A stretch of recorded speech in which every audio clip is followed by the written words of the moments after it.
and welcome to On the Table as we're coming to you outside of our regular bulletin of Malaysia Tonight. I'm your host, Otto Othman, and with the all-new RTM ASEAN block, we're broadcasting on RTM Click and MyTV's Berita RTM channel, which is also live streaming on YouTube.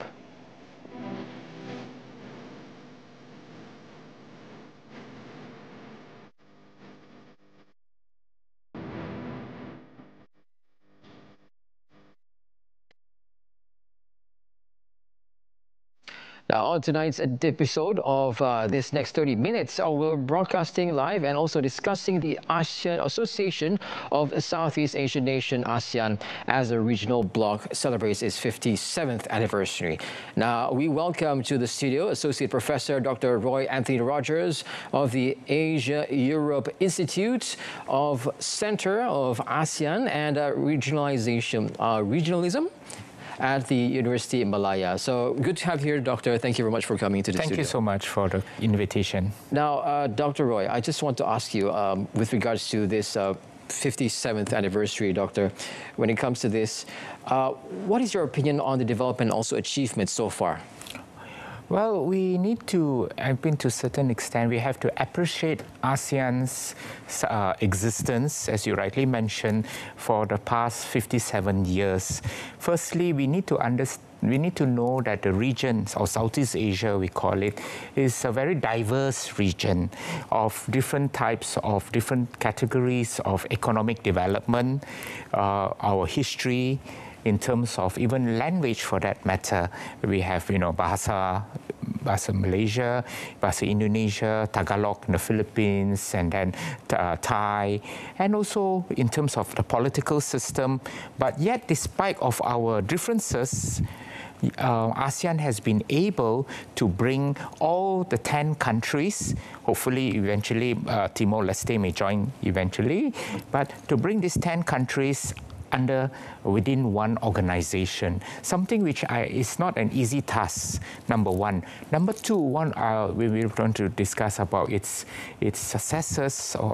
One will have to understand that in the past 50 years, since its establishment in 1967, ASEAN has been able to kind of mitigate the interstate conflict among the countries, that it didn't lead to a conflict of a full-fledged war. Yes, I don't deny in the late 70s there was the war between Vietnam and Cambodia, but these two countries were not yet members of ASEAN.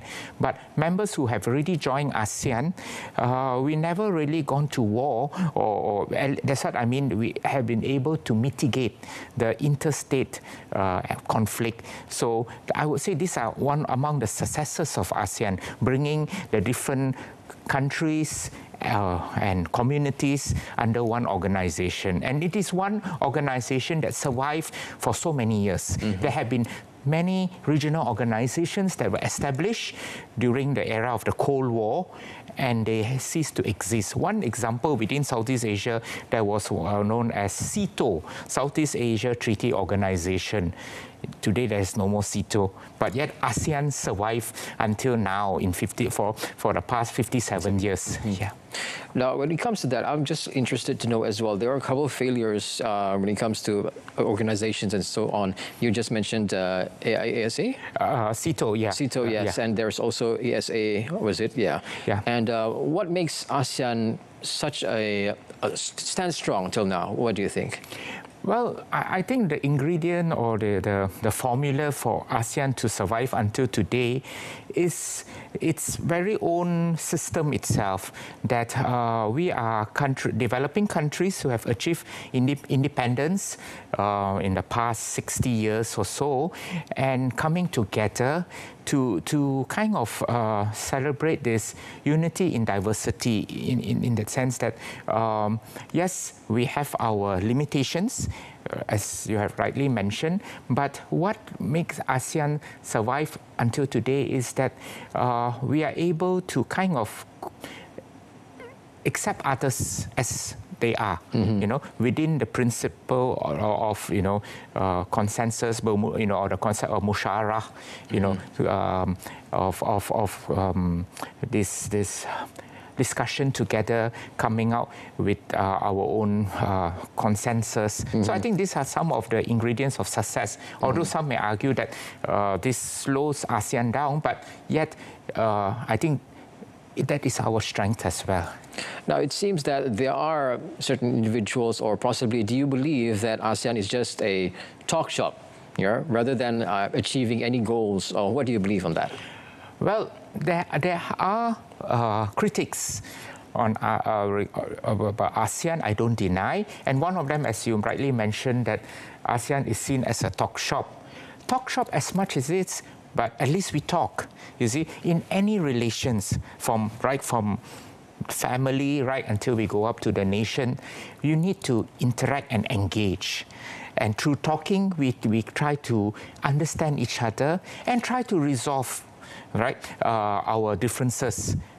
This year is 2024, which marks the 110th anniversary of the outbreak of the First World War. First World War erupted in 1914. And one of the major causes of the First World War was the European countries at that time, they never discussed much about their differences. Each one had a, like building blocks or fortress, and then suspicion among themselves. And that have led to the outbreak of the First World War.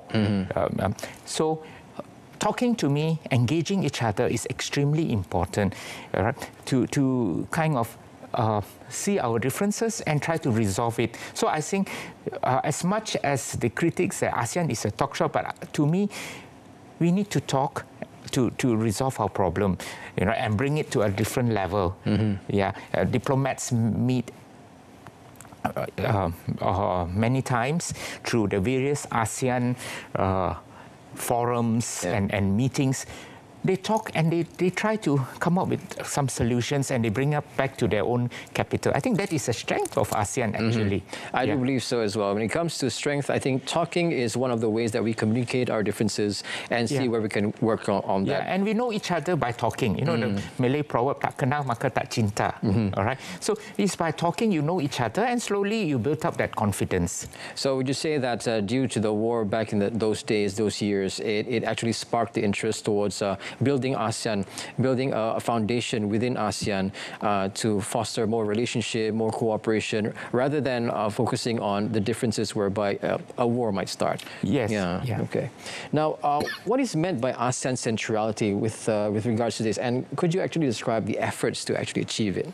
Yeah, you see the terminology of ASEAN centrality, but I must say that it's very common. Perhaps it's like part of the norms to come up with certain jargons and all. But this word ASEAN centrality was initially used in 2008 in the ASEAN Charter, if I'm not mistaken, Article 1.15 or something like that, which spells out ASEAN centrality.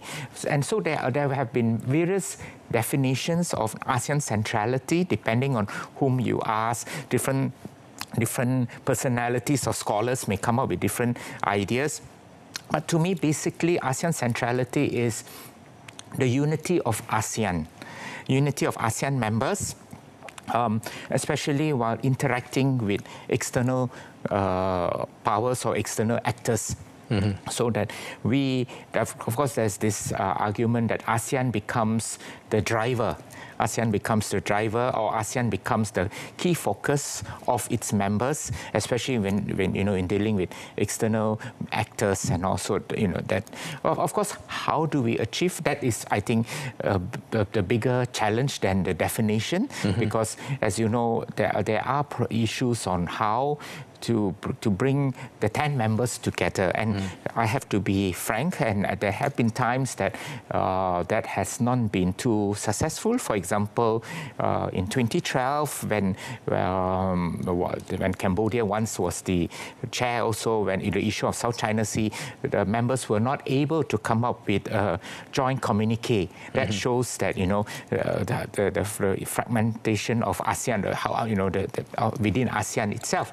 So these are challenges. So how do we draw the members together? Talk shop. Yeah, yeah.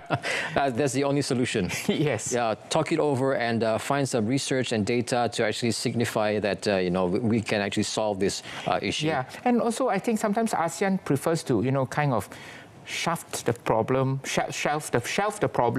and not to kind of approach it immediately. That may be seen by some quarters as a limitation of ASEAN, but to me that is also sometimes, as they say, time heals, or time will resolve the problem by itself. When you are too impatient to resolve the problem, it may end up with other problems. So again, what may be seen as the limitations of ASEAN, it could be a strength of ASEAN. Yeah. So it's all about perspective here. Yeah. When a certain issue is boiling up to an extent where it's almost like to its very pressure point, it's best to just sit back, relax for a while, shelve it, as like what you said, yeah, and reflect back on the issue and come back to it when everybody's how we say sane. I mean, and that is also manifest. We have this sometimes in family disputes. You see, sometimes you just have a deadlock, and it's better to let time heal and then we'll come back to that. And rather than you go on, direct confrontation and ended up everyone is in blue. Yeah, understood. Yeah. Now this next question is here. What are the challenges that ASEAN has to face to achieve ASEAN centrality? I think. What are your thoughts on that? As I said, the challenges is trying to get the consensus of all members. ASEAN works on consensus. So the issue of unity, right? Because again, members are very much driven by their own national interests, and that is common. So I think one of the major challenge of ASEAN centrality is also how do we get all members to kind of unite in one stand on certain issues. That the central issue that ASEAN becomes one of the key pillars in their decision making when it comes to foreign policy. I think that is one of the challenge. So centrality is more like a concept towards another eventuality of something. But do you think that this kind of phrase or word per se is key towards developing a better nation or a better cooperation with other ASEAN nations? Yes, indeed. I mean, that is like a goal that we set, that we want to achieve, right? Of course, there are limitations. There are sometimes we have to kind of reflect on ourselves. But I think by the concept itself is a noble concept, which members, as I said, in 2008 when the ASEAN Charter was launched, it was set in the ASEAN Charter. Right. So with the aim to kind of inspire the member states at that time to work towards a more united ASEAN. So it's more reinventing yourself and also innovating yourself towards a better future, and also catering to all the ASEAN nations as well. Yes, indeed. All right, so thank you very much, Doctor. Most welcome. Before that, we are going to delve into more ASEAN centrality in just a bit, and with that, we're going to take a very short break and much more, so stick around right here.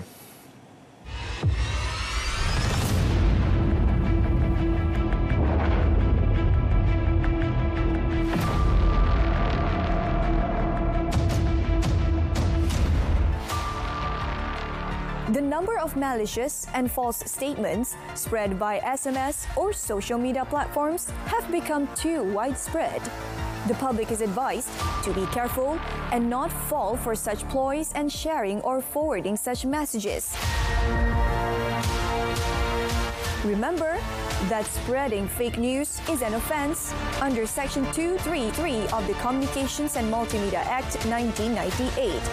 This carries the penalty of a fine not exceeding 50,000 ringgit or up to 1 year imprisonment or both upon conviction.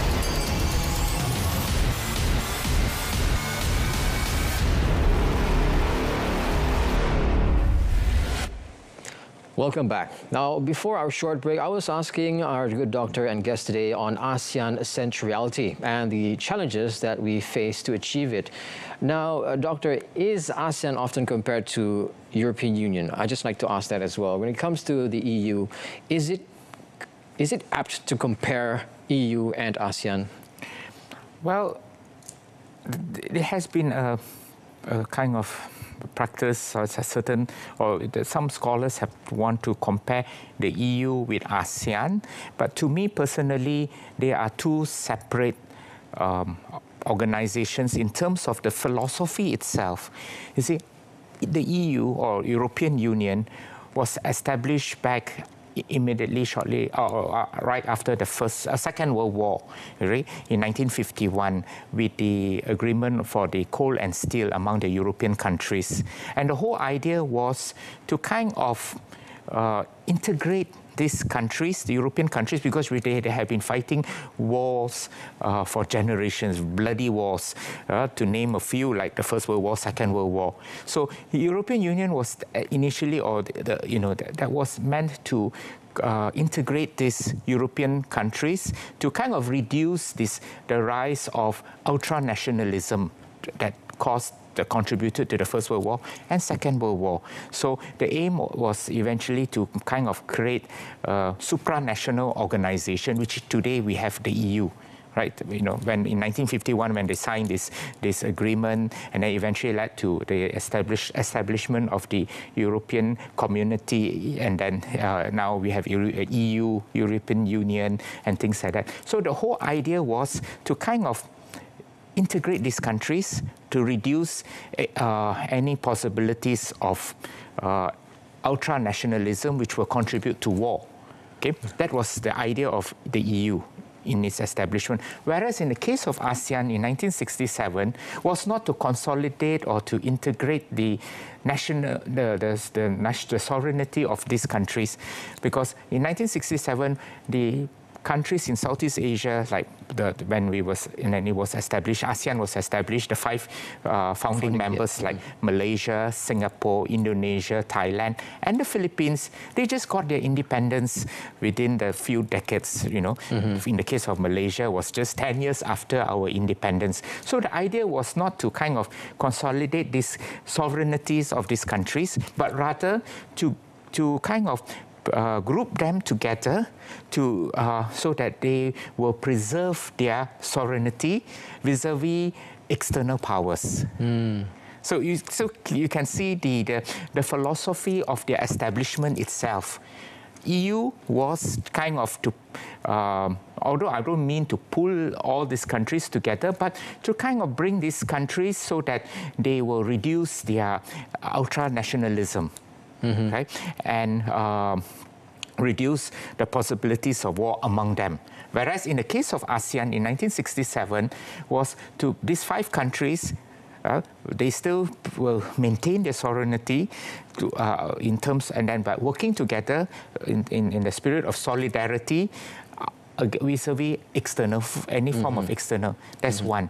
All right, apart from that, I think EU has more legalistic approach, whereas ASEAN is more on consensus.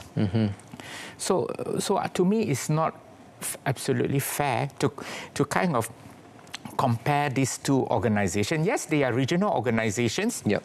But you have to compare, say, apple with an apple or orange with an orange. You can't compare, say, durian with orange. It's too different. If you want to compare durian, Malaysian durian, Thai durian, maybe you can. Or, that because both are the same type of fruits. Yeah. Thank you for comparing and giving us a clear picture on the uniqueness of ASEAN. Now, there are also criticism of ASEAN is for the elitists, I believe. So can you make an ASEAN people-centric, more towards people interest. Yeah, make it more aware about ASEAN. Yes, and yeah, this is also one of the major challenges that ASEAN faces.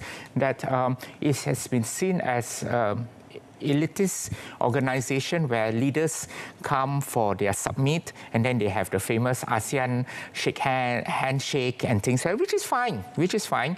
But how do try to make ASEAN to be known to the man in the street? The man in the street will also be well aware about ASEAN. I think that is one of the major challenges. And I think how do we overcome this concept, how do we overcome this perception that ASEAN is being seen as an elitist organization just among the leaders of the respective state is, as mentioned, that how do we make it more people-oriented, is perhaps to promote ASEAN to the ordinary people through education. I think it has been done, but we should strengthen this effort through education in schools, and apart from that, perhaps we can have a pool of scholarships, ASEAN scholarship, to provide more of these scholarships so that students will know that they will want to aspire to get ASEAN scholarship. And also we do have, for example, the ASEAN University Network. Universities within the region, they have a network of various universities. Perhaps may come a time we can promote or to have established what we call the ASEAN University. You have the United Nations University, right? Perhaps one day we may come to have an ASEAN University, and students, when they apply, they can apply to enter ASEAN University. These are one of these. And apart from that, intensify, we have in the airport ASEAN lane. Yeah. That members or citizens from among the 10 countries, instead of lining up, so you have an ASEAN lane. So still with that, people will slowly get to know about ASEAN. The man in the street will know more about ASEAN and how would ASEAN benefit them on a daily basis. It does, but the message doesn't get across. Probably the approach as well. True. Yeah, the approach probably like we are having a competition. I think it just ended when it comes to participants around ASEAN, where they take a picture of their culture and post it up. That's currently happening right now. Yeah. So that's probably one of the approaches that could benefit also the layman, and making them understand how ASEAN is actually benefiting the people on the grassroots levels. Yeah, and also promote more of ASEAN movies in our cinemas. Of course, it's fine we watch movies from US or from but also ASEAN movies from from Indonesia, from Thailand. Oh yeah. Of course with the subtitles and Definitely. Now, moving on to the next question, Doctor. In 2025, Malaysia will be chairman of ASEAN. Now, what agenda can Malaysia bring when it is ASEAN chairman? Well, it is a practice among the ASEAN members that they take turns. The last time Malaysia was the chair was in 2015. So now 10 years, because we have 10 members. So now back to Malaysia as the chair. I think one area which perhaps Malaysia can promote when we become the chair of ASEAN is also to bring about this concept of ZOFAN, which is already there. The concept of ZOFAN, Zone of Peace, Freedom and Neutrality. It was when Malaysia was hosting the summit in 1971 during the era of the Cold War, because Southeast Asia is situated in the center of the Cold War back then. Of course, at that time was between the US and the Soviet Union.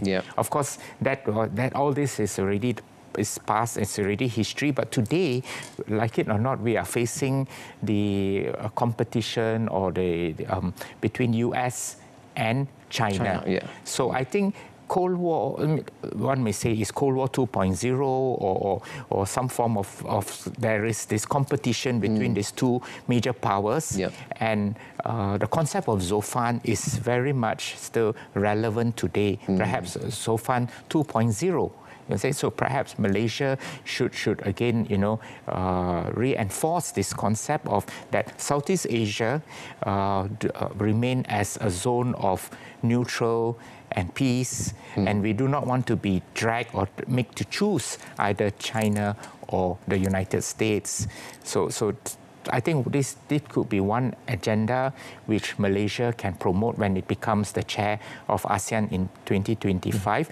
Besides that, also I think bringing about the greater involvement of non-state actors in ASEAN, and of course today we have also other forms of challenges such as environmental problems and things. So these are some of the areas that Malaysia, when it becomes the chair of ASEAN in 2025, can promote in line with the SDG, the goals of SDG. Well, thank you very much for that insight, Doctor. One of the main challenges ASEAN faces is Myanmar. Now, in your view, what can Malaysia do to deal with the Myanmar issue?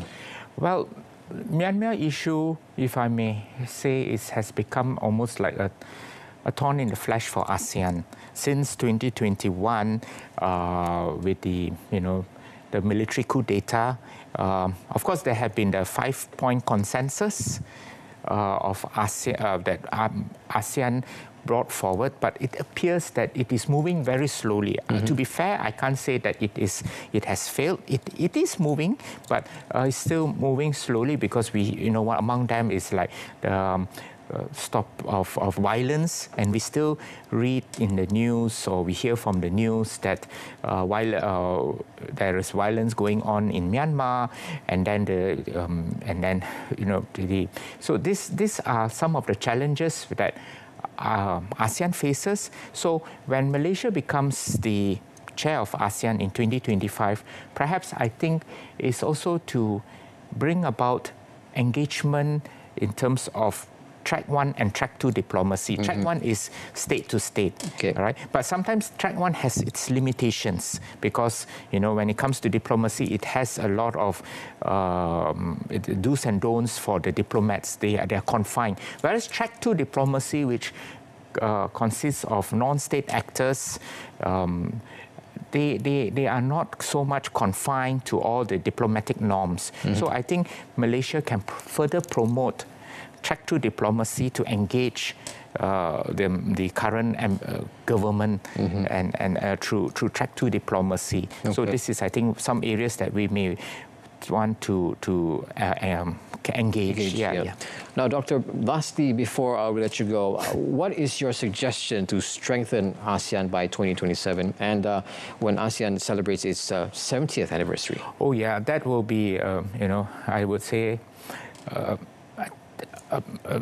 70 years is something which, almost a complete one generation, I would say. I think among the suggestions, or what I could suggest is, how do we bring members together and also to promote ASEAN, as I said, to the ordinary people. That is, to make ASEAN more known to everyone. To everyone. So basically, it's moving towards together and achieving same goal to, like sovereignty, making sure that we are, banded together no matter what might happen in the near future. Thank you so much for that, Doctor, for coming to the studio. Now, that's all the time that we've got on the table this evening. We've been talking to Associate Professor Dr. Roy Anthony Rogers of the Asia-Europe Institute and Center of ASEAN Regionalism at University of Malaya. Now, a repeat of this episode's broadcast can be viewed again at the same time tomorrow and subsequent days on both RTM Click and MyTV's Berita RTM channel, which is also live streaming on YouTube. Now, till next Thursday, where we'll delve on another topic of interest, I'm Otto Othman, signing off.